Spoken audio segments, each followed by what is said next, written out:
Hello folks, welcome back to my channel. As feared, the collective bargaining agreement that governed the 2017 through 2021 seasons has expired without a new CBA agreed upon. That prompted owners to lock out the players on Thursday. While some will see this as a move to hasten discussions, it's an effort by team owners to put pressure on the union and force them to agree to whatever their most recent proposals are. Whether or not that works, this is the sport's first offseason lockout, so who knows? The reality is that Major League Baseball is now experiencing its first labor stoppage since the players' strike of 1994-95. The current lockout marks the 9th work stoppage in modern MLB labor history, i.e., since Marvin Miller became head of the Players Association in the late 1960s and made it into an actual functioning union. Under Miller's leadership, the union remained the economic structure of the game, but owners put up a fight every step of the way. At this point, recent events merit a look back at the work stoppages that preceded the current one. We'll do so via cursory walking tour,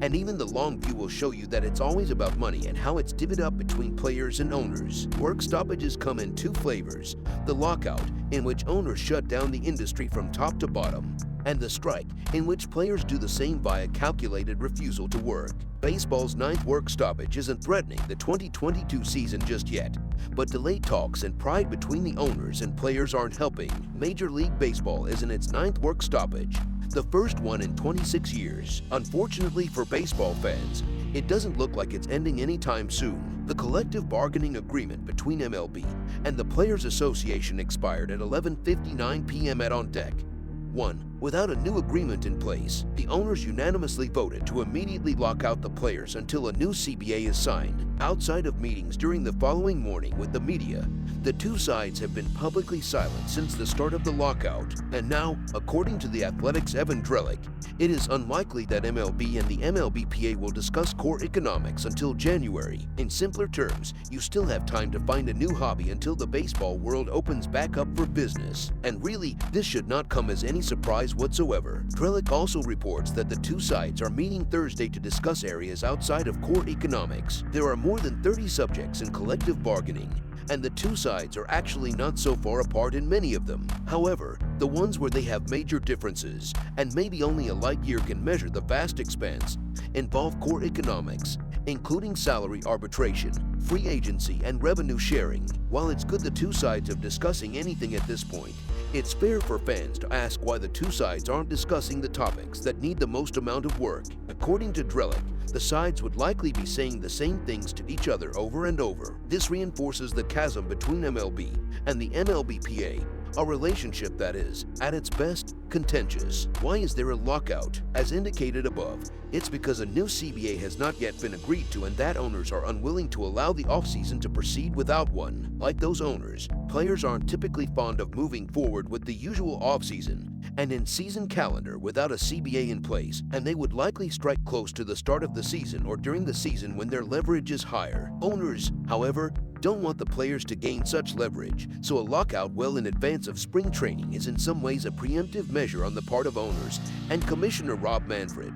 The aim is not only to accelerate the pace of CBA negotiations, but also to make it more likely that the players will bend to the owners while on multiple fronts. Above all, this is an attempt by teams to put pressure on the union to agree to the owner's suite of proposals for the next CBA. Further, teams hope that bringing the game to a halt with some unsigned players still out there will undermine union solidarity as the lockout drags on. This shutdown is a dramatic measure, regardless of the timing, the MLBPA said in a statement. It is not required by law or for any other reason. It was the owner's choice, plain and simple, specifically calculated to pressure players into relinquishing rights and benefits and abandoning good faith bargaining proposals that will benefit not just players, but the game and industry as a whole. How long will the MLB lockout last? This is unknowable. It's an entirely fluid situation.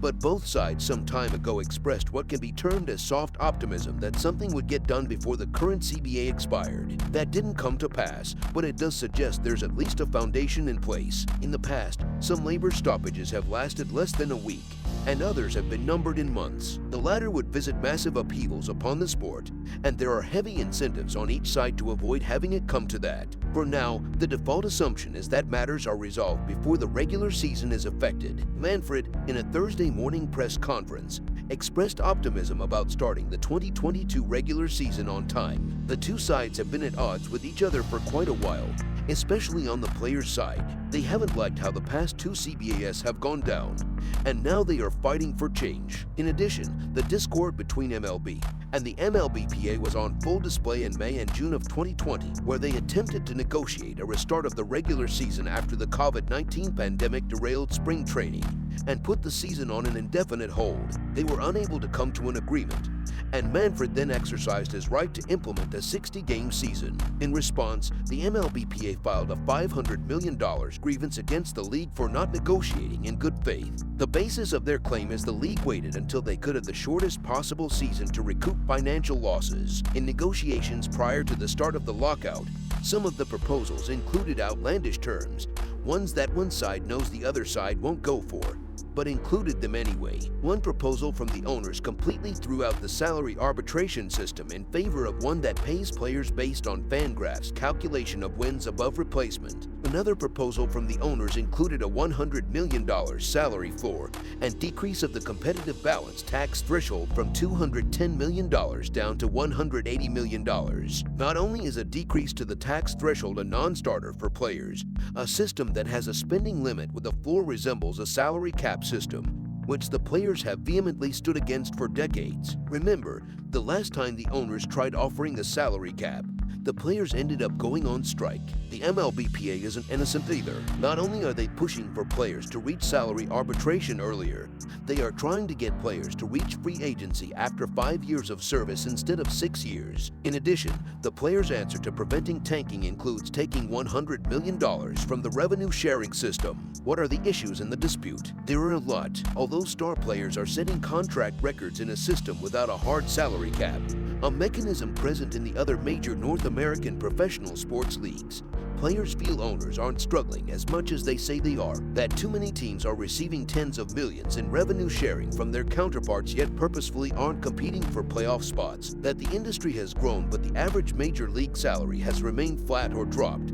that younger, cheaper players are being relied on more than ever and having their service time manipulated. Owners, though, believe baseball players had the best deal in professional sports and point to this off-season's free agent spending, which was on pace to set a record, as one point in that argument. With many issues to negotiate, few in MLB circles expect a quick resolution in this lockout. I think they are committed to gaining ground, said former MLB executive Marty Conway. Inside the baseball level, it's about the system of determining free agency, which the owners and baseball operators completely control. It's going to be weeks before we see any reasonable progress, he added. Conway, now a sports management professor at Georgetown University, suggested February 2022 would be a more realistic deadline as clubs and players prepare for spring training. There's plenty of money to go around, said Conway. This negotiation will be more about how it's shared and the future of people who participate in that revenue pie. In his letter, Manfred said the lockout won't necessarily lead to game cancellations, arguing the league took this step now because it accelerates the urgency for an agreement with as much runway as possible to avoid doing damage to the 2022 season. This is all for today, folks. If you enjoyed this video, then leave a like, and if you are new,